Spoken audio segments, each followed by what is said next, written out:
भारत की सजीव तस्वीरों को दिखाने वाले चैनल भारत लाइव पर मैं सुमन सौरभ आपका स्वागत करता हूं। तो कोरोना को लेकर के एक बड़ी खबर आ रही है। कोरोना का बिहार में परमाणु विस्फोट हो गया है। जी हाँ, कोरोना का जो विस्फोट है वो बहुत ज़्यादा आज हो गया है। आज अगर बात करें तो बहुत सारे नए मरीज मिले हैं और साथ ही साथ इसके लपेटे में पटना डीएम भी आ गए हैं। पटना के जिलाधिकारी कुमार रवि भी आ गए हैं। ऐसा मैं नहीं कह रहा हूँ, ये सूत्रों के हवाले से खबर है। कुछ जो वेबसाइट्स है न्यूज़ की वो दावा कर रही है कि पटना डीएम कुमार रवि, उन्होंने नाम के साथ लिखा है कि पटना डीएम कुमार रवि भी जो है वो कोरोना पॉजिटिव हो गए हैं। तो इस वक्त की एक बड़ी खबर आ रही है, पूरे बिहार से आ रही है कि कोरोना का जो संक्रमण है लगातार बढ़ता जा रहा है। और पटना की बात करें तो पटना के जिलाधिकारी कुमार रवि जो है इस वक्त कोरोना से संक्रमित हो गए हैं। वो लगातार बिहार विधानसभा का जो अभी जो मानसून सत्र चलने वाला है उसकी तैयारी में थे। वो लगातार बैठक कर रहे थे। दो दिन पहले भी उन्होंने एक बैठक की थी। आपको बता दें कि बिहार विधानसभा का मानसून सत्र जो है इस बार बिहार विधानसभा भवन की बजाय पटना के गांधी मैदान स्थित ज्ञान भवन में होना है। इसको लेकर के बिहार के पटना के जो जिलाधिकारी हैं, जो डीएम है कुमार रवि, वो लगातार मीटिंग कर रहे थे, बहुत सारे गाइडलाइंस जारी कर रहे थे, रोड मैप उसको लेकर के बना रहे थे। लेकिन इसी बीच जो है उनकी ये खबर आई है, इसी बीच जो वेबसाइट के हवाले से, सूत्रों के हवाले से ये खबर आई है कि पटना के डीएम कुमार रवि जो है कोरोना पॉजिटिव पाए गए हैं। ये एक बड़ी खबर है। इसके साथ ही बता दें कि बिहार सरकार का जो ट्विटर है, बिहार हेल्थ डिपार्टमेंट का, जो हर रोज़ अपडेट देता था कोरोना का, आज जो है वो शून्य हो गया है। इसका मतलब ये नहीं कि आज कोरोना के पेशेंट नहीं पाए गए, बल्कि जो अगर बात करें तो बिहार सरकार ने जो आज है आंकड़ा अपने अभी तक जो है आंकड़ा सार्वजनिक नहीं किया है। तो हमारे साथ लेकिन कुछ जो वेबसाइट्स हैं वो लगातार दावा कर रहे हैं। उनके अनुसार आज जो है बिहार में 3000 से अधिक कोरोना पॉजिटिव मरीज मिले हैं। जी हाँ, अगर उन वेबसाइट के दावों की बात करें तो उनके अनुसार बिहार में आज 3000 से अधिक कोरोना पॉजिटिव मरीज मिले हैं। इसके साथ ही जो आंकड़ा है वो 50,000 के पार चला गया है बिहार में। तो एक जो बड़ी बात है डीएम कुमार रवि को लेकर के, लेकिन एक जो संदेह की बात आ रही है कि वो लगातार मीटिंग में जा रहे थे तो वहाँ और भी लोगों के कोरोना से संक्रमित होने के चांसेस बढ़ जाते हैं। संभावनाएं जो है वो लगातार बढ़ती हुई दिख रही है। तो हमारे साथ हमारे सहयोगी राकेश है, हम राकेश से बातचीत करेंगे। तो राकेश, तो क्या अपडेट है आज का? जी हाँ, आपको बता दें कि बिहार हेल्थ डिपार्टमेंट जो है प्रतिदिन अपडेट देता था। जो कोरोना पॉजिटिव्स की जो संख्या होती थी, कोरोना पॉजिटिव मरीज जो मिलते थे, उसे प्रतिदिन जो है अपने साइट ट्विटर अकाउंट पे जो है डालती थी। लेकिन आप मेरे स्क्रीन पे देख सकते हैं कि आज जो है बिहार हेल्थ डिपार्टमेंट की ओर से कोई भी अपडेट नहीं दिया गया है। आप देख सकते हैं गया वो 5 घंटे पहले का है और कल का जो है 23 घंटे पहले का आप देख सकते हैं। कल जो अपडेट किया गया था उसके बाद जो है कोई अपडेट नहीं दिया गया है। और आपको बता दें कि आज ऐसा कुछ भी नहीं है। अगर स्वास्थ्य जो विभाग है अगर अभी तक अपडेट नहीं किया है तो ऐसा नहीं है कि कोरोना मरीज नहीं मिले होंगे, कोरोना मरीज मिले हैं। और आपको आज हम बता दें कि सूत्रों के मुताबिक, सूत्रों के हवाले से पता चला है कि कोरोना का बड़ा विस्फोट जो है बिहार में देखने को मिला है। लगभग 3521 नए कोरोना पॉजिटिव के मामले बिहार में सामने आए हैं। वहीं अगर कुल संख्या की बात करें, अब तक कुल मरीजों की बात करें बिहार में, तो लगभग 54,500 मामले सामने आ चुके हैं। जैसा कि आप रोज देख रहे थे कि प्रतिदिन जो है जो टेस्टिंग का जो दायरा था धीरे धीरे बढ़ाया जा रहा था, टेस्टिंग की संख्या बढ़ाई जा रही थी। 17,000 की बात कर रहे थे, पहले 10,000 किया जाता था, फिर 12,000, 15,000, 17,000, लेकिन अब जो है टेस्टिंग बढ़ाकर 22,000 के आसपास कर दी गई है। तो कहीं ना कहीं जब आंकड़े 22,000 के पास टेस्टिंग हो रही है तो आंकड़े बढ़ेंगे, कोरोना पॉजिटिव मरीजों की संख्या बढ़ेगी।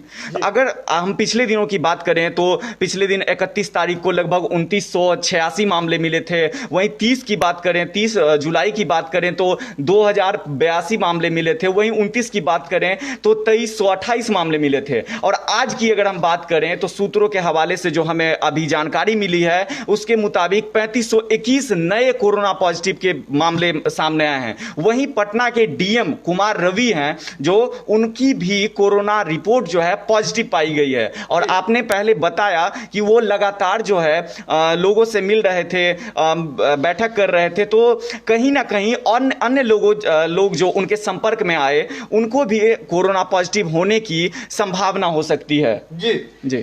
तो एक जो बड़ी बात जो सामने आ रही है कुमार रवि को लेकर के, पटना जिला के जिलाधिकारी कुमार रवि को लेकर के एक बड़ी बात सामने आ रही है कि जो सूत्र जो है वो दावा लगातार कर रहे हैं, जो वेबसाइट्स है वो लगातार दावा कर रही है कि पटना के जिलाधिकारी कुमार रवि जो हैं, पटना के जो डीएम है वो कोरोना से संक्रमित पाए गए हैं, कोरोना पॉजिटिव पाए गए हैं। लेकिन एक जो बड़ी बात आ रही है कि वो लगातार मीटिंग्स कर रहे थे, वो लगातार बैठकों में शामिल हो रहे थे, तो ऐसे में संदेह की जो स्थिति है वो लगातार बढ़ती हुई नजर आ रही है। ऐसे में ये अंदाजा लगाया जा रहा है कि और जो लोग जो मीटिंग में शामिल हो रहे थे उनके साथ, उनके भी कोरोना संक्रमित होने की संभावनाएं जो है वो बढ़ गई है। आपको बता दें जो एक बड़ी बात है कि बिहार में अभी जो है बिहार विधानसभा का मानसून सत्र 3 जुलाई से, अगर 3 अगस्त से बात करें तो चलने वाला है। बिहार विधानसभा का मानसून सत्र चलने वाला है, लेकिन इसको लेकर के जो इस बार जो मानसून सत्र है, कोरोना के संक्रमण को देखते हुए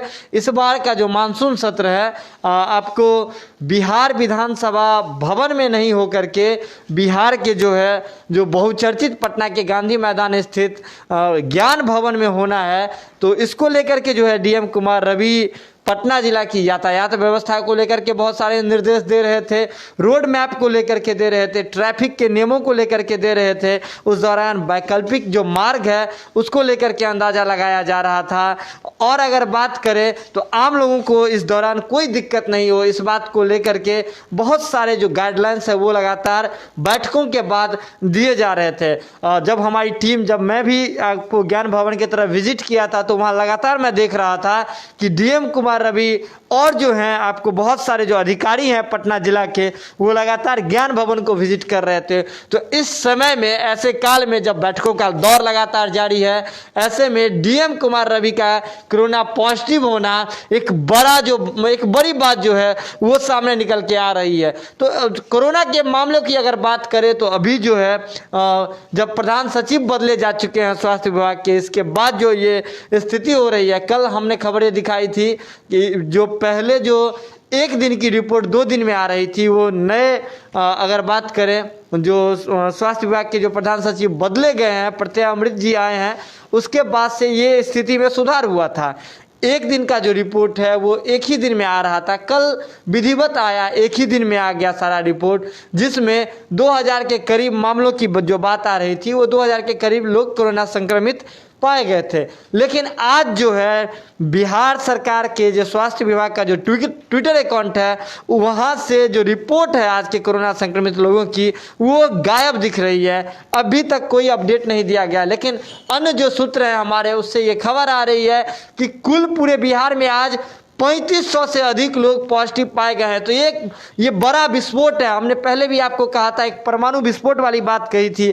बिहार में कोरोना का ऐसे विस्फोट माना जा रहा है। साथ ही अगर पटना की बात करें तो सबसे ज़्यादा अभी भयाक्रांत पटना है, और यहाँ से संबंधित जो लोग हैं, अगर और नेतागण की बात करें जो बिहार विधानसभा में शामिल होने वाले लोग थे, वो भी बहुत ज़्यादा डरे हुए अब नजर आएंगे। तो हमारे साथ हमारे संपादक नमन मिश्रा, हम उनकी ओर रुख करेंगे, उनसे पूछेंगे ये जो कोरोना का परमाणु विस्फोट हुआ है, जो स्वास्थ्य विभाग के प्रधान सचिव हैं वो भी बदले जा चुके हैं, सब कुछ हो गया, तो कैसे रुकेगी अब ये रफ्तार? देखिए, रुकने का तो मुझे नहीं पता, लेकिन इस बात की प्रेडिक्शन मैंने किया था कि एक बार रुकने का तरीका वही था शुरू में ही, जब इंटर कर रहा था हमारे यहाँ कोरोना, जब हम शुरुआती दौर में ही थे। अगर हमारी सरकार उतनी चिंतित होती उस समय और मशीनरी उस समय काम करना शुरू कर चुका होता।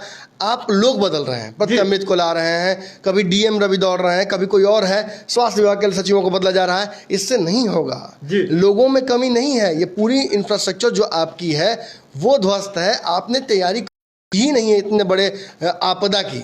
हमारे यहाँ जब बाढ़ आता है तो हम परेशान हो जाते हैं। हमारे यहाँ पटना में भगदड़ मच जाता है रामनवमी में, हम परेशान हो जाते हैं। हमारे छोटी छोटी समस्याएं इतनी बड़ी होकर आती हैं। पटना सोचिए ना, पटना जो कि इतना जिसका अच्छा सीवरेज सिस्टम है, बगल में गंगा है, वो भर जाता है नाला उसका पानी से और डूब जाते हैं लोग वहाँ के। ये परिस्थितियाँ हैं, मतलब कि हम तैयार नहीं हैं। सरकारी तो व्यवस्था जो है पैरालाइज्ड है हमारी। लेकिन देखिए बड़ी बात यह है कि कोरोना का जो बिहार में आंकड़ा जो नहीं बताया गया आज का, वो लगभग 3,500 के आसपास का है। यानी 3,500 लोग पिछले 24 घंटे में इन्फेक्टेड हुए हैं, इस कोरोना से पकड़े गए हैं। और इससे कहीं ज़्यादा लोग होंगे जो कि अनडिटेक्टेड हैं, या तो जिनको सिम्टम है वो बता नहीं रहे हैं, या उनको लग ही नहीं रहा कि कोरोना हुआ है, या उनको पता ही नहीं चल रहा है, उनको भगा दिया जा रहा है। हमारे यहाँ जो इंटरनेट प्रोवाइडर है, मैं नाम नहीं बताऊंगा उनका, उनके सिम्टम्स आए थे। जब उन्होंने जांच कराया तो कोरोना उनको पॉजिटिव पाया गया। जब वो दोबारा जांच करने बाद उनको सिम्टम खत्म हो गया तो दोबारा पहुंचे 10 दिन बाद कि जांच फिर से एक बार करा लेते कि निगेटिव हुआ कि नहीं, तो उन्हें भगा दिया गया कि नहीं, आप क्या नहीं चेक हो सकता है, एक बार ही चेक होता है आदमी, एक आध बार ही चेक आदमी का होगा तो पता कैसे चलेगा कि उस आदमी को कोरोना खत्म हुआ कि नहीं। अब ये व्यक्ति अपना काम करेगा रोजी रोटी के लिए, अगर ये हमारे ऑफिस में आता है, किसी के ऑफिस में आता है, तो इससे उसको समस्या होगी ना, इससे और लोगों को कोरोना होगा ना। और अगर आपको लगता है कि नहीं कोरोना नहीं होगा, मास्क पहन लेने से, सैनिटाइजर लगा लेने से, दिन भर सैनिटाइजर से नहाने से, पी लेने से, तो ये भ्रम है आपका। डीएम से ज्यादा सुरक्षित कोई रहता है जी? डीएम हमारे जो हैं कुमार रवि जी, इनको बहुत अच्छे हैं, प्रशासनिक पदाधिकारी हैं, इनसे ज़्यादा तो कोरोना के बारे में कोई नहीं जानता। तो लोगों को जाकर जागरूक करा रहे हैं, इनको कैसे हो गया ये सवाल पूछना चाहिए इन लोगों को।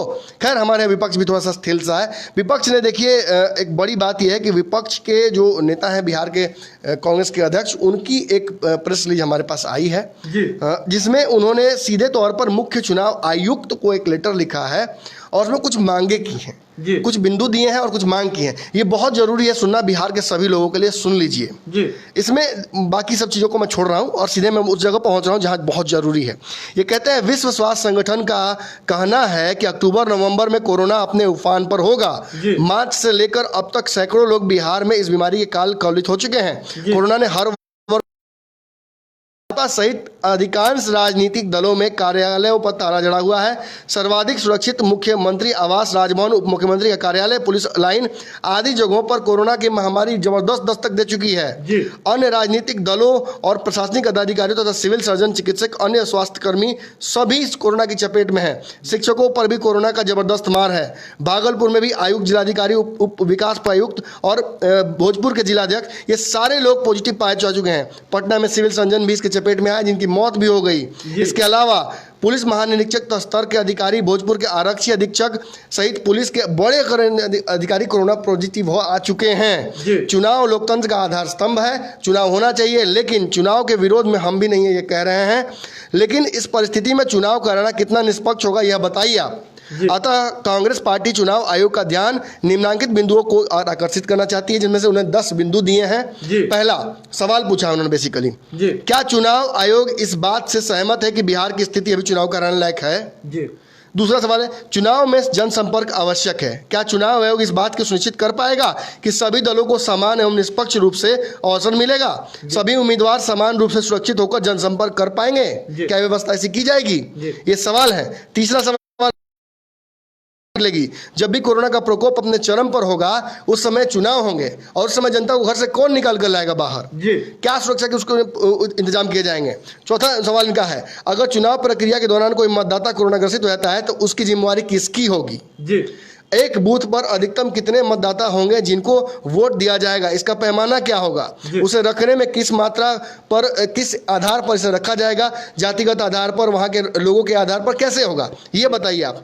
इसके अलावा सवाल पूछा जा रहा है, 65 वर्ष से अधिक उम्र के लोगों के पास बैलेट पेपर भेजने की जो बात कही जा रही है, क्या वह गुप्त एवं निष्पक्ष मतदान के तहत सुनिश्चित हो पाएगा? सवाल देखिए। इसके अलावा आगे सवाल वो कर रहे हैं, अगर कोरोना काल में चुनाव होता है तो चुनाव का खर्च 4 गुना बढ़ जाता है। ऐसी संभावनाओं में खर्च कौन वहन करेगा? फिर इसका बोझ जनता पर पड़ेगा कि नहीं पड़ेगा? ईवीएम मशीन, चुनाव अधिकारी की सोशल डिस्टेंसिंग, मतदाता केंद्र एवं वहां पहुंचने वाले मतदाताओं के सैनिटाइजर की व्यवस्था कौन करेगा? यह सुनिश्चित करना आवश्यक है कि नहीं? चुनाव काल में सभी सरकारी कार्य लगभग थम जाते हैं। राज्य के सभी जिलाधिकारी और अन्य अधिकारी चुनाव में व्यस्त हो जाएंगे। ऐसे में कोरोना को लेकर जो एक आवश्यक निर्देश होने चाहिए थे, एक अर्जेंसी होनी चाहिए थी जो पूरे सिस्टम में, वो नहीं होकर चुनाव की तरफ फोकस सबका हो जाएगा। ऐसे में कोरोना और भयावह हो जाएगा। आखिरी सवाल जो कांग्रेस पूछ रही है वो ये है कि एक और कोरोना की मार, दूसरी ओर बाढ़, ऐसे में चुनाव कराना क्या उचित होगा? देखिए, इन सारे सवालों का फलसफा एक ही है, बिहार में कोरोना का विस्फोट हो चुका है और ये वैसा विस्फोट नहीं है जैसा वुहान और अन्य जगहों पे हुआ है। पिछले 24 घंटे के आंकड़े अतुल जी जो हमारे स्टैटिस्टिशियन है वो बता रहे हैं कि बाकी सारे राज्यों को जब हम मिला लेते हैं तो बिहार में दुगुना तिगुना भी नहीं, 5 गुना 6 गुना रेशियो से बढ़ रहा है। दिल्ली में लोग कंट्रोल में आ गए हैं, दिल्ली में कोरोना कंट्रोल में आ गया है, मुंबई में कोरोना लिमिटेड ही बढ़ रहा है क्योंकि वहाँ जांच हमसे बहुत ज़्यादा हो रही है। अगर बात करें अमेरिका चीन की तो वहाँ भी कोरोना के आंकड़े हमसे बहुत कम आ रहे हैं बिहार के मुताबिक, मैं भारत की बात भी नहीं कर रहा हूँ। और इस हिसाब से अगर 3500 के आंकड़े आते हैं, सरकार छुपा रही है, रोज ट्विटर पर अपडेट देते थे कि 200 आया, 300 आया, 700 आया, 800 900 1000 होते होते अब 2000 तक पहुंच गया मामला। कल 2800 पहुंचा था, आज 3500 पहुंचा है। अब इनका डर है, छुपाना लाजमी मजबूरी है इनकी, ना वेंटिलेटर्स है ना इनके लिए व्यवस्था है। अब तो पीपी किट्स की बात छोड़िए ना, वो बातें दूर की हो गई, आपके जांच की किट्स नहीं है। जिला गली मोहल्लों में विधायक चाहे भाजपा के हो या किसी जगह विधायक हो, वो भी अपने आप को काफी डरा हुआ महसूस कर रहे हैं। चुनाव में वोट मांगने जाना पड़ेगा, जनता के बीच जाना पड़ेगा, और जनता के बीच जो डीएम नहीं जाते होंगे डायरेक्टली, वो इनडायरेक्टली लोगों को देखते होंगे अपने हिसाब से, उनको भी जब कोरोना हो जा रहा है तो समझ लीजिए कितना मुश्किल सिचुएशन में हम पहुंच चुके हैं। ये बात मैंने 2.5 महीने पहले कही थी, उस समय नीतीश जी को मैंने बार बार आग्रह किया था कि नीतीश जी आपके 7.5 चल रही है, बिहार पर मत थोप दीजिए। अपनी जो पॉलिसी पैरालिसिस आपकी सरकार की है और जो आपको समझ में नहीं आ रही कि प्राथमिकताएं क्या है, इसको जनता पर मत थोपिए। लेकिन उन्होंने अपने आप को 100 दिनों लगभग होंगे बंद कर रखा है, अलग कर रखा है। उनको कोरोना ना हो क्योंकि उनको उम्र भी उनकी हो गई है, अगर उनको कोरोना होता है तो बचा पाना भी बहुत मुश्किल होगा, मेडिकल जो नियम है उसके हिसाब से। लेकिन मुख्यमंत्री जी बचे ना बचे ये तो समय बताएगा, लेकिन बिहार का बचना तय नहीं लग रहा है मुझे। जिस तरह से बिहार को जबरदस्ती चुनाव की तरफ ढोका जा रहा है, और बाहर तो लग रहा है जैसे कि हमसे कर्ज लिए हुए है, हर साल सूदखोर की तरह कर्ज मांगने चली आती है। और ये नेता जब आता है कर्ज मांगने के लिए तो भेज देते हैं सबसे निरीह आदमी हम लोगों के पास कि जाइए उनसे मांगिए, मेरे पास नहीं है। ऐसी परिस्थिति में बिहार, सच पूछिए तो राजनीतिक तौर पर अगर मुझसे आप 20 सवाल पूछिएगा तो मैं 20 सवाल का जवाब दे दूंगा। अगर आप मुझसे ये भी पूछिएगा कि आने वाले समय में कौन पार्टी किसके साथ जाएगी तो मैं इसका जवाब भी दे दूंगा। लेकिन मुझे अब समझ में नहीं आ रहा है वास्तविक तौर पर कि कोरोना कब खत्म होगी। अगर वैक्सीन आज भी आ जाती है कोरोना की, हो जाता है कोरोना वैक्सीन का, जिससे कोई बीमारी से मरेगा नहीं, तब भी बिहार में मौतें होंगी, क्योंकि हम ही वो राज्य हैं सबसे बीमारू जिसमें पोलियो हटाने के लिए पूरे विश्व से पोलियो खत्म हो जाता है, हमारे यहाँ खत्म होते होते 2000 का इंतजार करना पड़ जाता है। 20वीं सदी में आके 21वीं सदी में हमारे यहाँ कोरोना खत्म हुआ है, पोलियो खत्म हुआ है। तो सोच लीजिए उसे कितना हमारे लिए कठिन होने जा रहा है आने वाला। तो कहीं ना कहीं ये सारी बातें, अब जो सारा रुख है वो स्पष्ट होते हुए दिख रहा है कहीं ना कहीं कि बिहार में जो है कोरोना का रोकना बिल्कुल मुश्किल लगता जा रहा है। जो सरकार जो है, सरकार की एजेंसी है, वो तमाम नीतियां बना रही है, लॉकडाउन का जो एक लॉलीपॉप है वो लगातार दे रही है, लेकिन इसके बावजूद जो बिहार के स्वास्थ्य व्यवस्था की बात करें, वेंटिलेटर्स की बात करें, अगर उन पे आप सवाल दागेंगे तो उनका जवाब देने के लिए भी कोई उपलब्ध नहीं होगा, शायद वो भी कोरोना पॉजिटिव हो गए होंगे।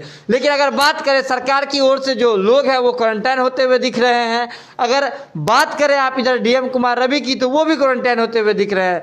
अगर इधर की बात करें, पटना की बात करें, तो यहाँ के कुछ जो विधायक हैं अपने अपने क्षेत्र में मोबाइल कोरोना टेस्टिंग की एक जो सुविधा है वो लगातार जारी करने की बात कह रहे हैं। और जो नए प्रधान सचिव आए हैं वो तो लगातार विजिट किए थे, अभी भागलपुर भी विजिट किए थे, जवाहरलाल नेहरू मेडिकल कॉलेज एवं अस्पताल विजिट किए थे। उस दौरान वहाँ की जो व्यवस्था है उसे चकाचक कर दी गई और वो वहाँ से विजिट करने के बाद संतुष्ट भी दिखे।